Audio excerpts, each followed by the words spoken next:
Right now, in vaults from New York to Zurich, something is happening that almost nobody watching the stock market today will notice, until it's too late.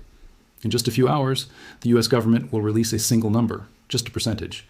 And that one number could decide whether silver, the metal that has already staged a powerful rebound this month, is about to launch into its next explosive leg up, or whether it's about to slam into a wall that most investors aren't prepared for.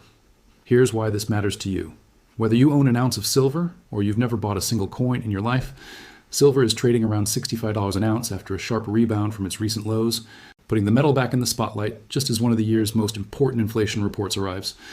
For a retiree watching their savings lose purchasing power, for a young family trying to figure out whether their dollars will buy less next year, or for a worker feeling the pressure every time they go grocery shopping, today's CPI number matters more than most people realize. Because silver isn't just a metal investor's trade.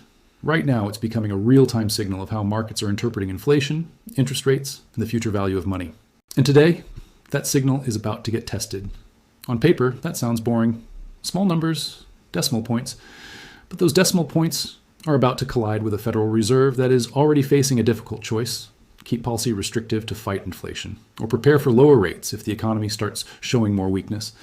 And for silver, that decision could matter enormously. Almost nobody noticed the shift happening quietly in the background. In May of this year, Kevin Warsh took over as Federal Reserve Chair after Jerome Powell's term as chair ended. And Warsh made one thing clear almost immediately: the Fed would rely less on detailed forward guidance about where interest rates might go next. At his first policy meeting in June, the Fed shortened its statement and removed language that had previously given markets clues about the likely direction of policy. Instead, Warsh emphasized that investors should pay closer attention to the data as it arrives. That may sound like a small change in communication, but for markets that have spent years reacting to every hint from the Fed, it creates a very different environment, one where today's inflation data can carry even more weight. Now here's the part most people miss.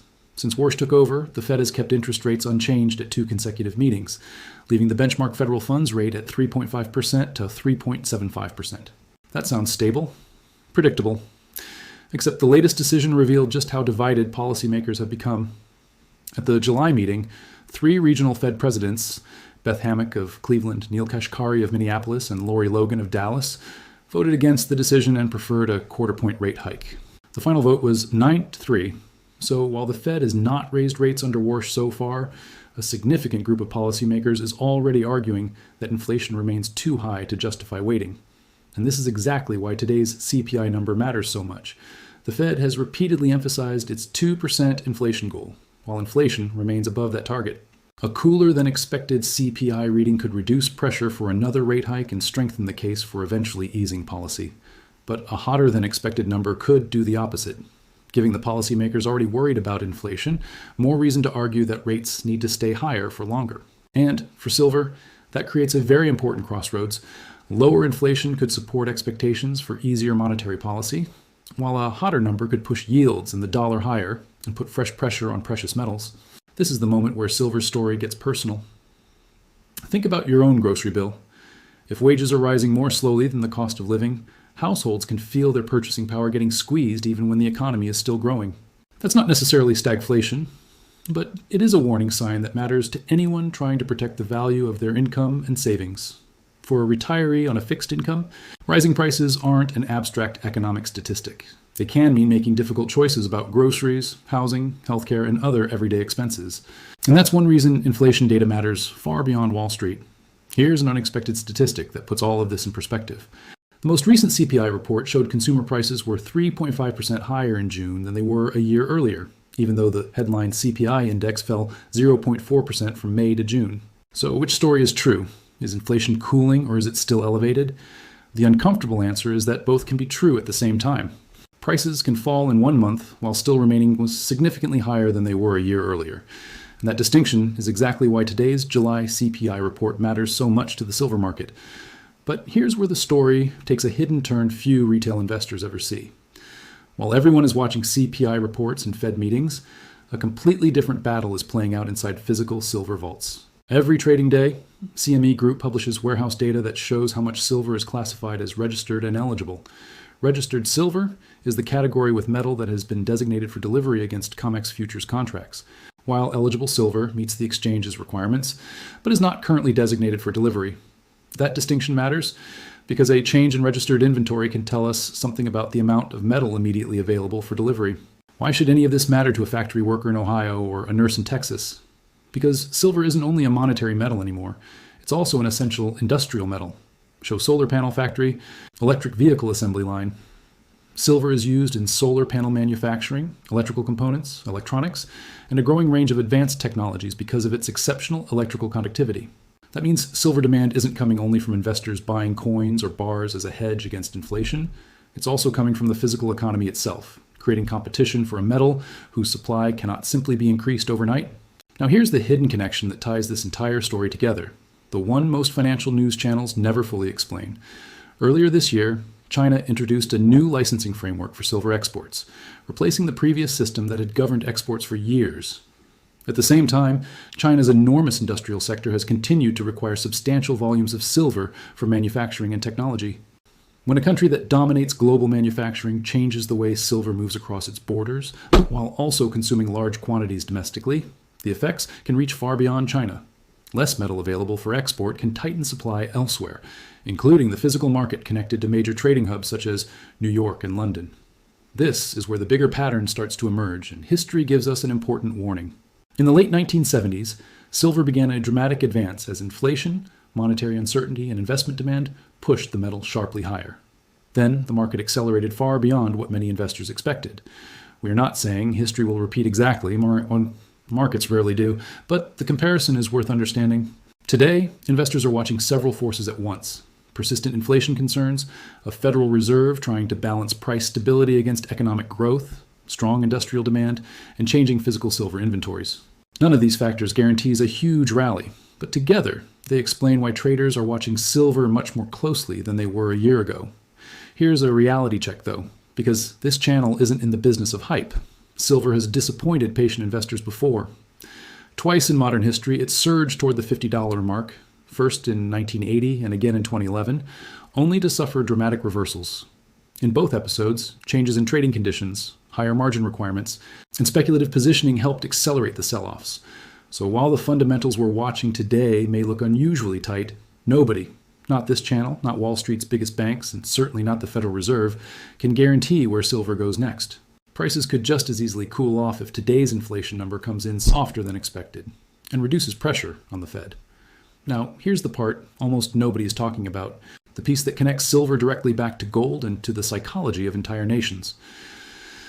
Show central bank gold vault.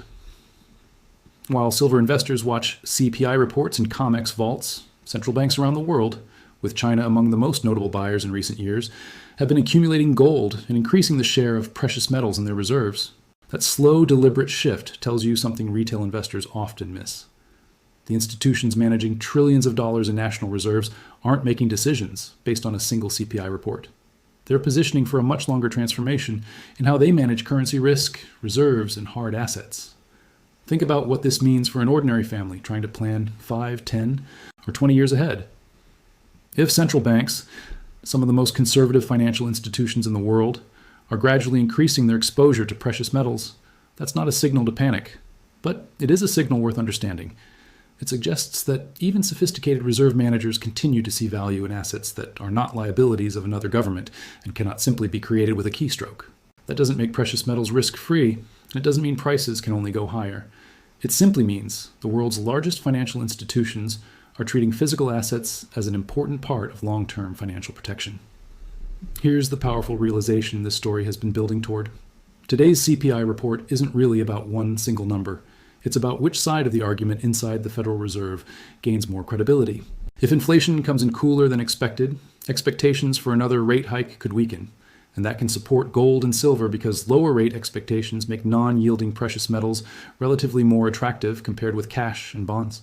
But if inflation surprises to the upside, the policymakers pushing for tighter policy gain more ammunition. Bond yields and the dollar could move higher, potentially putting short-term pressure on gold and silver. One inflation number can change the market's expectations almost instantly. Markets were already adjusting their expectations for the Fed's next move after the weaker jobs data. But those probabilities can shift dramatically once a major inflation report arrives. And that's why today's CPI release matters so much. The market can spend days pricing in one scenario, only for a single economic report to force traders to rethink the entire path for interest rates. If CPI comes in meaningfully above or below expectations, the reaction in Treasury yields, the dollar, gold, and silver could happen within minutes. Here's the thing almost nobody explains clearly enough. Silver's recent strength hasn't been driven by a single catalyst. Several forces are converging at the same time. Persistent structural supply deficits, strong industrial demand from solar and other advanced technologies, growing investor interest in physical silver, and a Federal Reserve whose next move remains uncertain. And now CPI is about to add another variable to that equation. If inflation stays stubborn, markets could price in higher rates for longer. If inflation cools faster than expected, expectations for easier policy could return. Either way, silver is sitting directly in the middle of that battle, which is why today's number could matter far more than the headline itself suggests. This tiny detail changes how you should think about volatility going forward. Under previous Fed chairs, markets often relied heavily on speeches and forward guidance to anticipate the Fed's next move. Kevin Warsh has taken a different approach, putting more emphasis on incoming economic data rather than giving markets a detailed roadmap in advance. That means every CPI report, every jobs report, and every major inflation data point can carry more weight because investors have fewer clues about exactly how policymakers will respond. For silver investors, that can translate into sharper price swings around major economic releases, including today's CPI report. So what happens next? Nobody can answer that with certainty. And any channel that tells you otherwise isn't being honest with you. What we can tell you is this: the structural forces underneath silver's story, physical inventories, industrial demand, investor interest, and recurring supply deficits, don't disappear because of one morning's CPI print. Those forces have been building over years, not weeks. A single data release could create a sharp move in either direction over the next few days, but the deeper story is about whether those longer-term supply and demand pressures can continue, while the Federal Reserve decides how aggressively it needs to fight inflation. For the retiree watching their fixed income struggle to keep up with rising costs, for the young family trying to save for a home while prices remain elevated, and for the worker wondering how far their paycheck will stretch next year, silver's story has become about something much bigger than a single metal. It's about purchasing power. It's about inflation. And ultimately, it's about whether the money people work so hard to earn will continue to buy the same things in the years ahead. Whatever the CPI report says this morning, one thing has already become clear throughout this year. Markets are reacting sharply to economic data, especially when investors have fewer clues about how the Federal Reserve will respond. Today's number is the latest test. If CPI comes in hotter or cooler than expected, silver could see a significant move as traders reassess the path for interest rates. But the bigger question isn't just what happens at 8:30 this morning, it's what the Fed does with that information afterward. That's the real warning silver has been sending all year long. Not a prediction of where prices go next, but a reminder that inflation, interest rates, physical supply, and industrial demand are all colliding in the same market. Silver could move higher, pull back sharply, or simply remain volatile for months. Nobody knows for certain. But one thing is clear: when the next major move comes, the investors who understand what's driving it will be in a far better position to make their own decisions than those who only react after the headline appears. If you learned something new today, make sure to subscribe to Money Insights and like this video. More powerful financial insights are coming next.